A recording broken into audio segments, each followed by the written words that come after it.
저는 제천 솔매의 집에서 대표를 맡고 있는 노병윤이라고 합니다. 안녕하세요. 저는 서울대학교 재학 중인 조수빈이라고 합니다. 학창 시절을 솔매학교와 함께 보냈고요. 오늘 인터뷰 잘 부탁드립니다.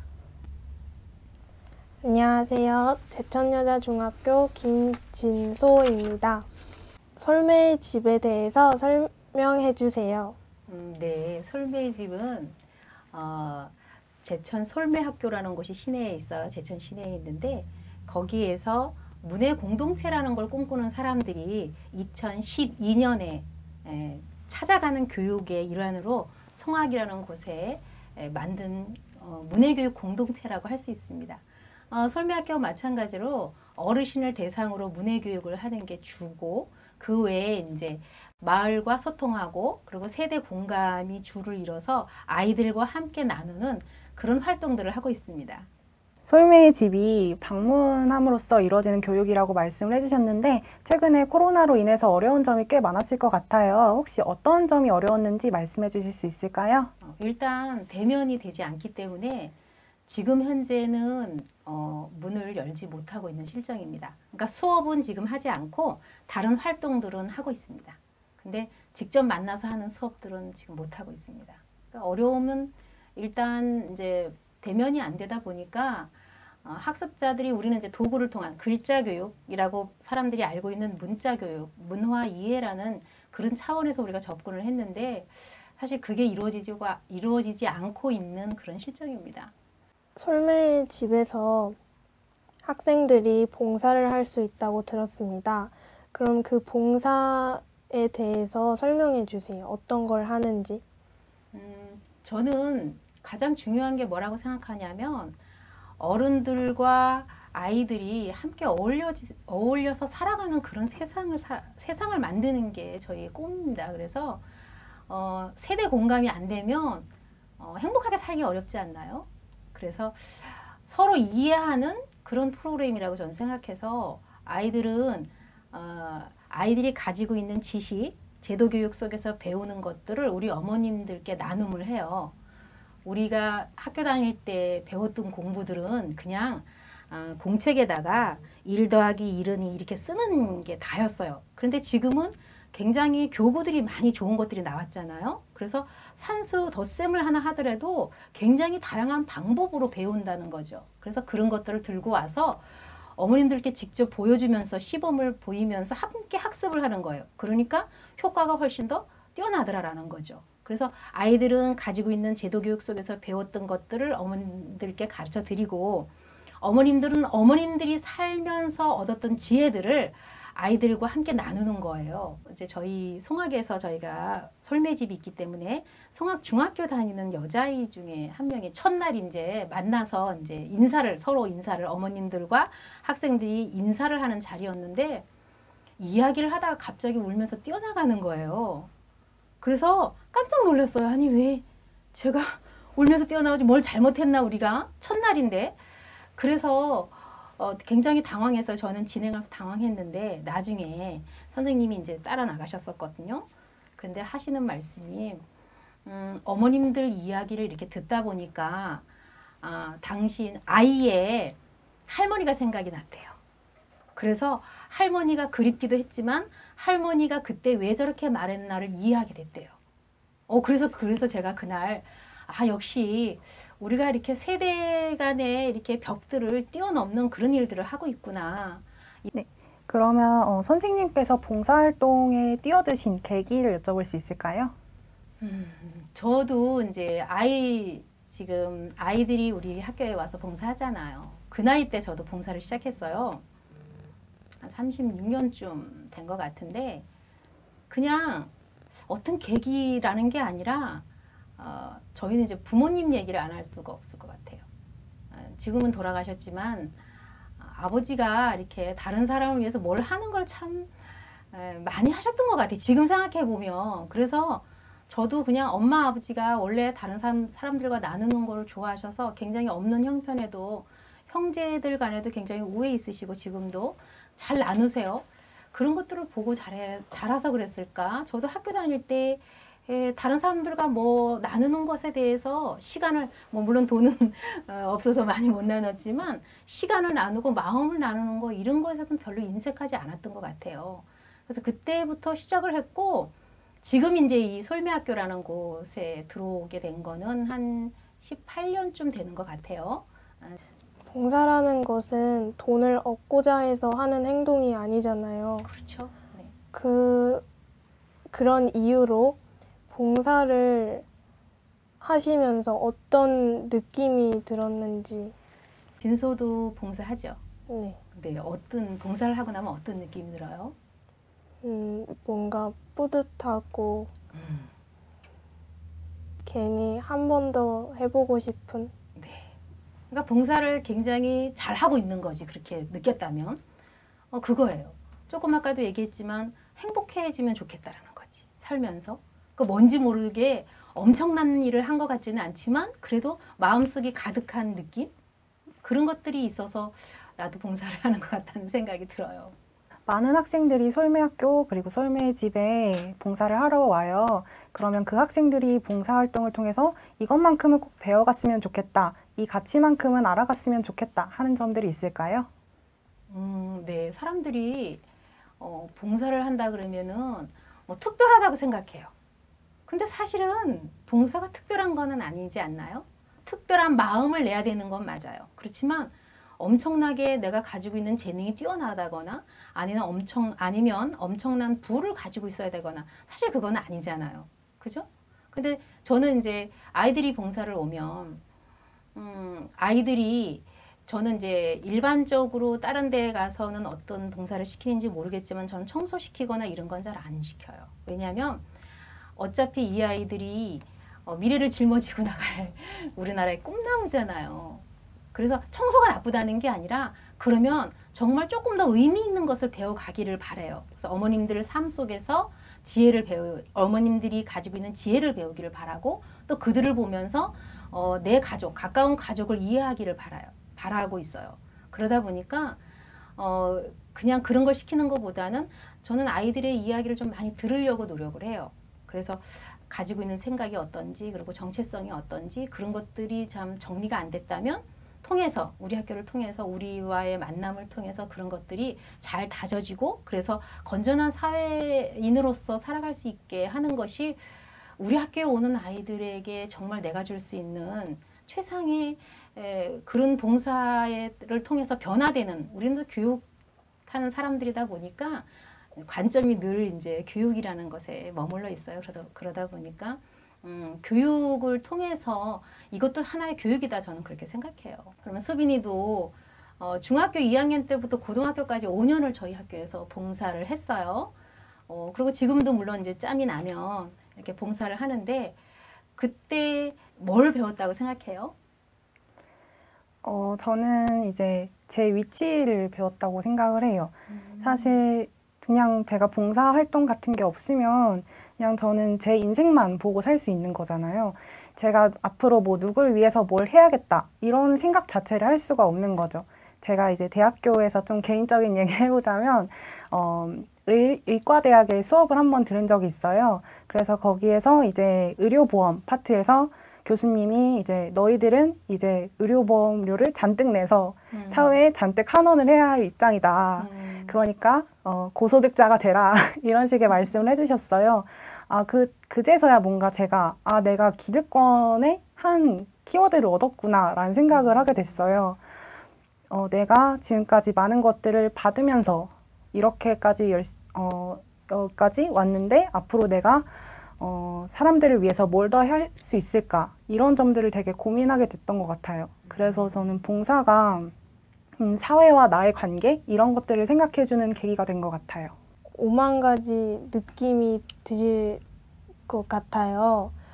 그 중에서 가장 기억에 남는 그런 에피소드 같은 게 있나요? 정말 지금 진서 말대로 5만 가지 생각이 맞아요. 그런 게 있어요. 한 분 한 분의 삶이 연세가 이제 솔매의 집 같은 경우는 연세들이 많아요. 그래서 최고령이 이제 93세이시고 가장 어린 거기에서는 네가 가장 어려라고 하지만 80이 다 넘으셨어요. 그래서 그분들이 이렇게 정말 머리도 하얗지, 허리도 말을 안 듣지, 다리도 말을 안 듣지.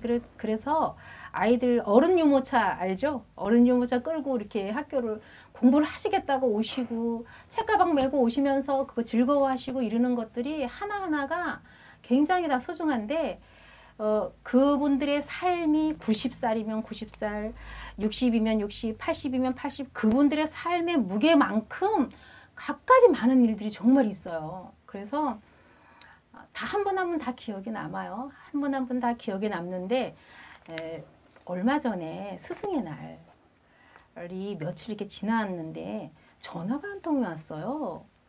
그런데 이제 현재 최고령이신 어머님 장제이 어머님이라고 계시는데 저희가 여기 책이 있는데 이 그래라는 책을 얼마 전에 중학교 아이들과 세대 공감이라는 주제를 가지고 이거를 만들었어요. 어머님들의 세 분의 이야기를 쓴 내용이었는데 그 아이들은 어머님들께 질문을 해요. 묻고 싶은 거를 질문을 하고 그리고 정리를 하고 또 마을에 있는 분들은 마을 교사분들이 참여를 하셨는데 그분들은 아이들과 어머님들이 하는 얘기들을 잘 듣고 정리를 해주셨고요. 그리고 어머님들은 당신들의 살아온 이야기들을 그냥 편안하게 이렇게 이야기했어요. 그래서 이 책 한 권으로 세 분의 이야기를 담았는데 이 90이 넘으신 어머님이 저한테 하시는 말씀, 선생님 며칠 전에 스승의 날에 지냈는데 내가 선생님을 못 찾아뵀어요. 라고 아유 어머니 지금은 찾아뵐 수 있는 상황이 아니잖아요. 코로나19도 있고 또 어머님이 연세가 많으셔서 그런지 이제 응급실에 실려가는 이런 상황들이 자꾸 생겨요. 자꾸 생기는데 지금 뭐 미끄러지셨다나 그래서 허리가 아프셔서 그래서 병원에 계시다가 이제 퇴원을 하셨대요. 그 집에 와 있는데 내가 스승의 날이 됐는데 선생님께 전화도 한 통 못 드려서 너무 죄송해요. 이렇게 말씀하시는 거여서 그분과 짧은 세월 내가 함께 했던 것들을 이렇게 떠올리게 됐어요. 그분은 굉장히 많은 정말 사연을 담고 사시는 분이에요. 장애를 가지신 아드님을 모시고 살아요. 그 나이에. 그 연세에 모시고 사는데 그리고 이제 며느님도 계시지만 또 장애를 가지고 계신 분들을 빨래해서 입히고 밥을 해서 먹이고 이렇게 사시는 분이에요. 그런데 그분이 나한테 한 얘기가 뭐였냐면 선생님 저는 너무 행복해요. 뭐 학습자들 이야기 하자 보면 사실 끝이 없어요. 굉장히 많은 기억들이 나요. 그런 마음들이 우리 같은 시민 활동을 하는 사람들을 움직이는 거 아닐까요? 저는 그렇게 생각해요. 그런 마음들 때문에 이런 활동들을 하고 그런 분들 덕분에 우리가 살고 있으니 우리 덕분에 또 후손들이 살 수 있게 그런 세상을 만들어야 되지 않을까 뭐 이런 생각에서 이런 걸 하고 있는 것 같아요. 네, 그러면 앞으로 설매학교에서 더 해보고 싶은 프로그램 아니면 앞으로 뭐 이런 것들을 위해서 뭐 이런 목표를 위해서 나아가고 싶다 하는 것들을 들어볼 수 있을까요?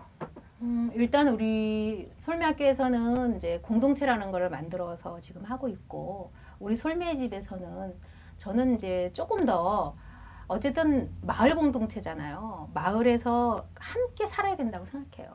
마을에서 어른들과 그냥 교육이라고 담이 딱 둘러져 있어서 구분되는 것이 아니라 어느 곳이나 교육장이 될 수 있고 또 누구나 다 우리는 평생학습 시대를 살고 있기 때문에 누구나 다 함께 어울려지는 그런 마을을 만들고 싶어요. 정말 그 마을이 전체가 다 이웃 사촌이었으면 좋겠어요.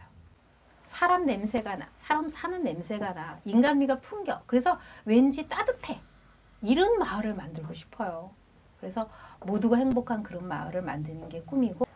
지금 이 영상을 보고 있는 친구, 언니, 오빠들에게 말해주고 싶은 게 혹시 있으신가요?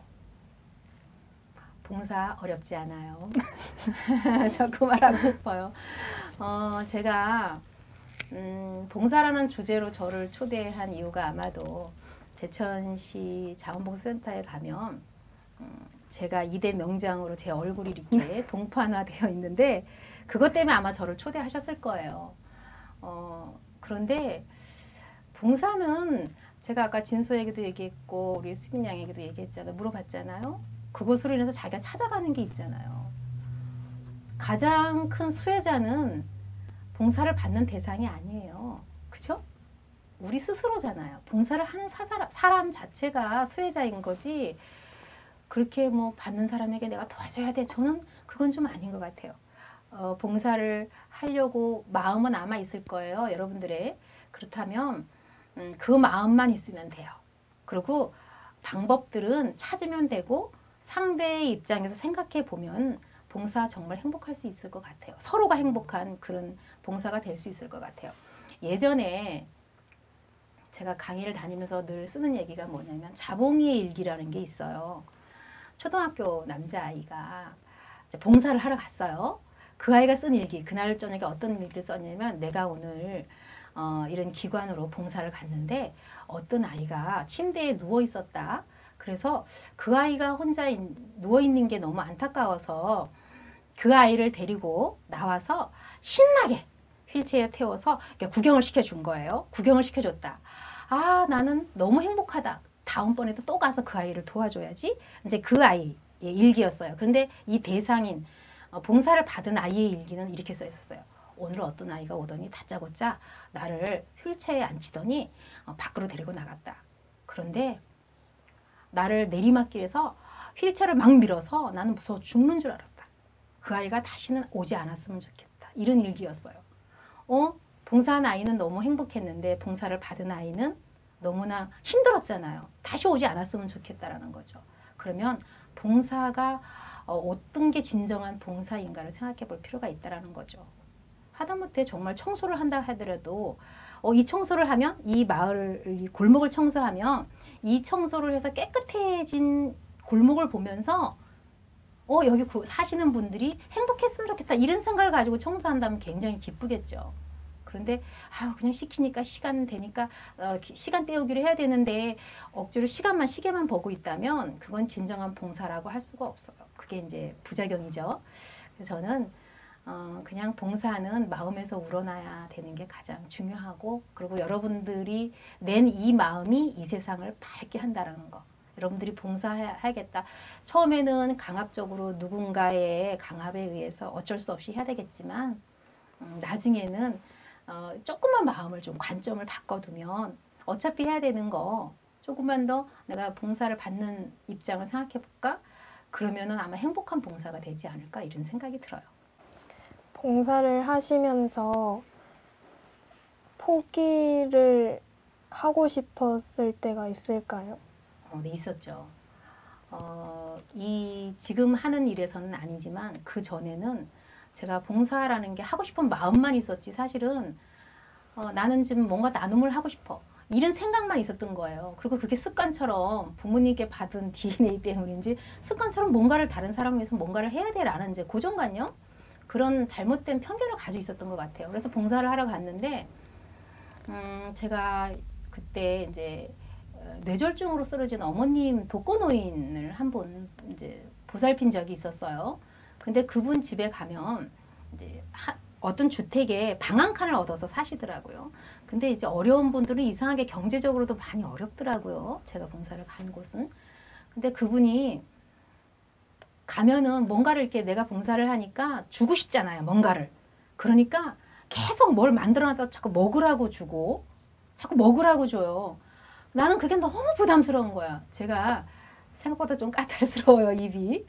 그래서 어디 나가서 이렇게 막 덥석덥석 뭐를 먹지 않는 성격인데 자꾸 이거 맛있다고 먹으라고 주니까 전 너무 힘들었거든요. 그래서 내가 정말 나처럼 이렇게 사람들과 어울리지 않는 사람, 이런 성격을 가진 사람이 봉사를 해야 되는 게 맞을까?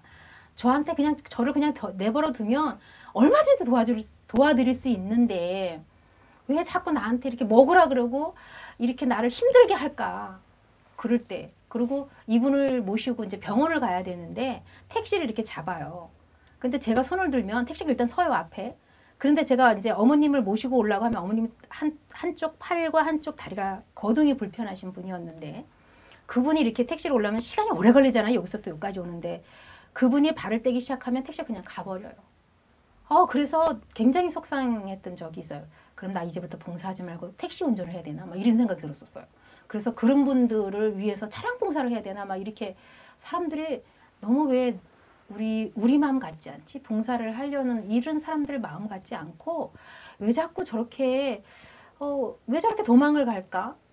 두려워서 갔을까? 아니면 돈이 안 되고 피곤하니까 힘들으니까 가는 걸까? 이런 생각이 들었을 때 정말 하고 싶지 않았었어요. 자원봉사센터라는 게 생기면서 봉사하는 곳들, 자원봉사자들을 이제 이렇게 묶는 그런 작업을 했어요. 10년 전에. 11, 2년쯤 된 것 같아요. 그 전에 하면서 그런 것들을 만들어서 이제 봉사한 시간들을 올리게 되어 있어요. 근데 저희 학교 같은 경우는 그 봉사 단체로 등록이 되어 있어요. 그래서 여러분들이 저희 학교 봉사를 오면 시간이 인정되는 겁니다. 그래서 그런 수치화시키는 세상에 살고 있는데 그때 이제 만 시간이 되면 자원봉사 명장이라는 칭호를 받게 돼요.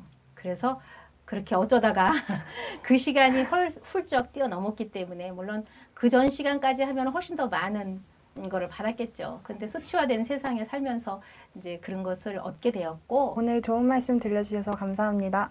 네, 함께 해주셔서 고맙습니다.